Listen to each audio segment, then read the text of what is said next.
गुरुर्ब्रह्मा गुरुर्विष्णू गुरुर्देव महेश्वरा गुरु साक्षात परब्रह्म तस्मै श्री गुरुवे नमः.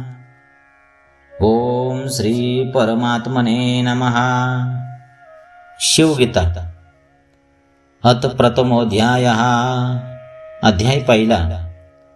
सूत म्हणाले, शौनकादिक हो, आता मी तुम्हाला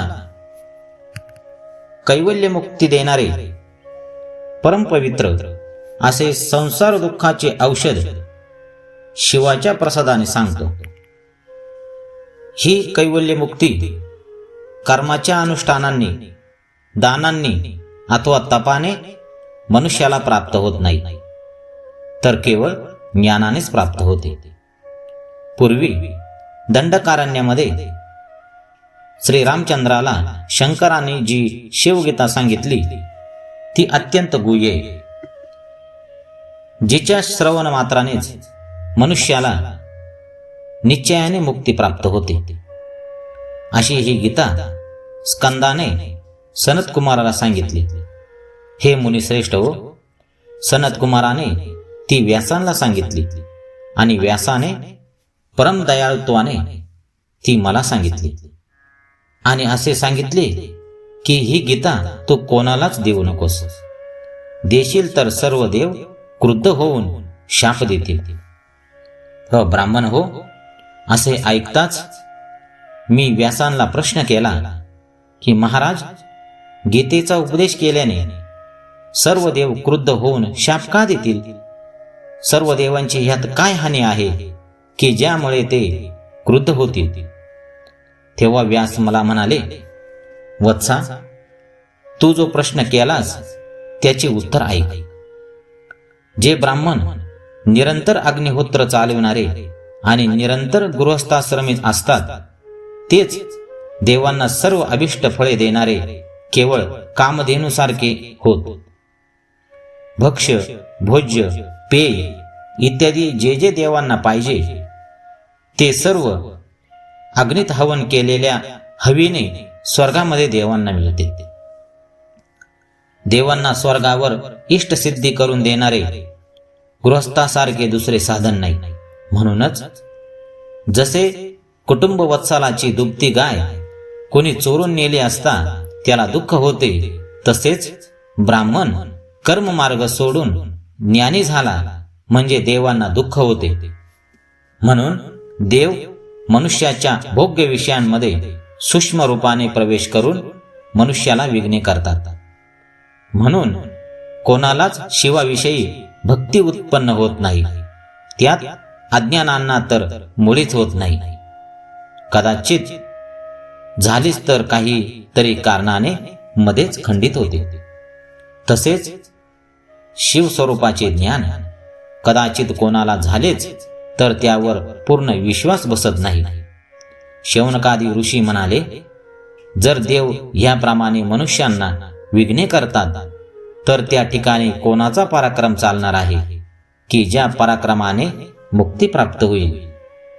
सुता, खरे सांग, याविषयी काही उपाय आहे किंवा नाही? तेव्हा सूत म्हणाले, कोट्यावधी जन्म केलेल्या पुण्यकर्माने शिवाचे ठाई भक्ती उत्पन्न होते.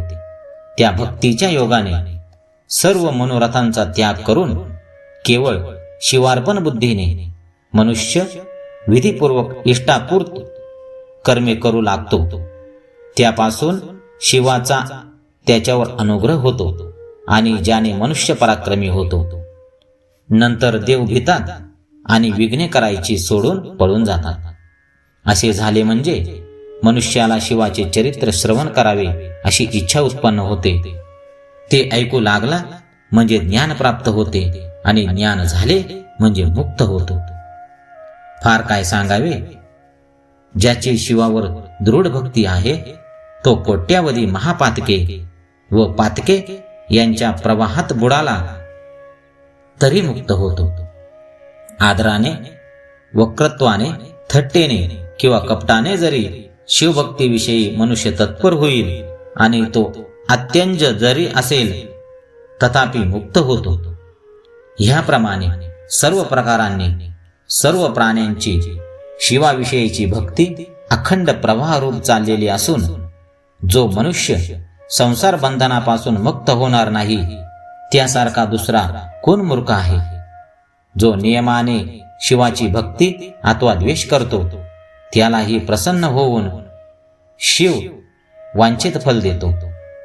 काही मोठ्या किमतीची वस्तू किंवा अगदी क्षुल्लक अल्पमोलाची वस्तू अथवा केवळ उदक घेऊन जो नियमाने अर्पण करतो त्याला शिव प्रसन्न होऊन त्रैलोक्य देतो. तेही करावयास अशक्त असेल तर नियमाने नमस्कार किंवा प्रदक्षिणा जो करतो त्यालाही शिव प्रसन्न होतो. प्रदक्षिणा करावयासही जो समर्थ नाही तो देखील बसता उठता चालता सर्व काळी अंतःकरणात शिवाचे ध्यान करील तर त्यालाही शंकर प्रसन्न होऊन अभिष्ट वर देतो.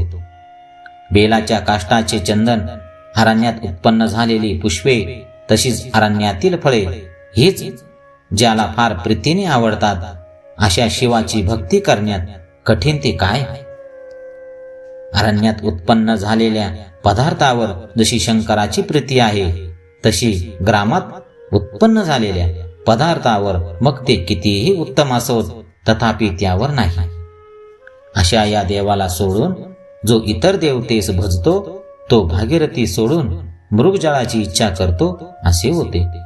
परंतु ज्याने कोट्यावध जन्मामध्ये पातकांचाच संचय केला आहे आणि ज्याचे अंतःकरण मोहाने अंध झाले आहे अशाला हा शिवभक्तिरूप अर्थ दिसत नाही.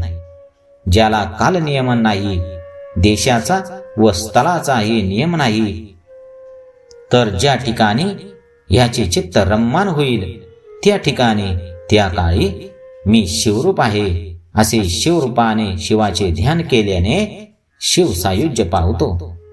ज्याचे आयुष्य व वैभव अति स्वल्प पण तो जर शंकराच्या अंशाच्या अंशाने युक्त असेल तर मी राजा आहे असा अभिमान धरण्याचा परिवारासहित नाश करण्यास समर्थ होतो. शिव सर्व लोकांचा कर्ता व अक्षय ऐश्वर्याने युक्त आहे, तरी मी शिवस्वरूपी आहे असे म्हणणाऱ्या कोणाही माणसाला तत्काळ आत्मस्वरूपाशी तादात्म्य पावणारा असा करतो. हे ऋषी हो, आता धर्म, अर्थ, काम आणि मोक्ष या 4 पुरुषार्थाप्रत ज्या साधनांनी जातात ते पाशुपत नावाचे व्रत मी तुम्हाला सांगतो. विरजा नामक दीक्षा स्वीकारून विभूती आणि रुद्राक्ष धारण करून सर्व वेदांचे केवळ सार असे जे शिवसहस्र नाम त्याचा जप केला म्हणजे तुम्हाला मर्त्यत्व जाऊन शिवत्व प्राप्त होईल. तसे झाले म्हणजे भगवान लोककल्याण करता शंकर प्रसन्न होऊन तुम्हाला दर्शन देऊन कैवल्य मुक्ती देईल. अगस्त्य ऋषीने दंडकारण्यामध्ये रामचंद्राला जे सांगितले ते सर्व मी तुम्हाला सांगतो. भक्तियुक्त होऊन ते श्रवण करा. याप्रमाणे हा प्रथम अध्याय या ठिकाणी समाप्त करत आहोत. ओम नमः शिवाय. शिवराघवाय नमः.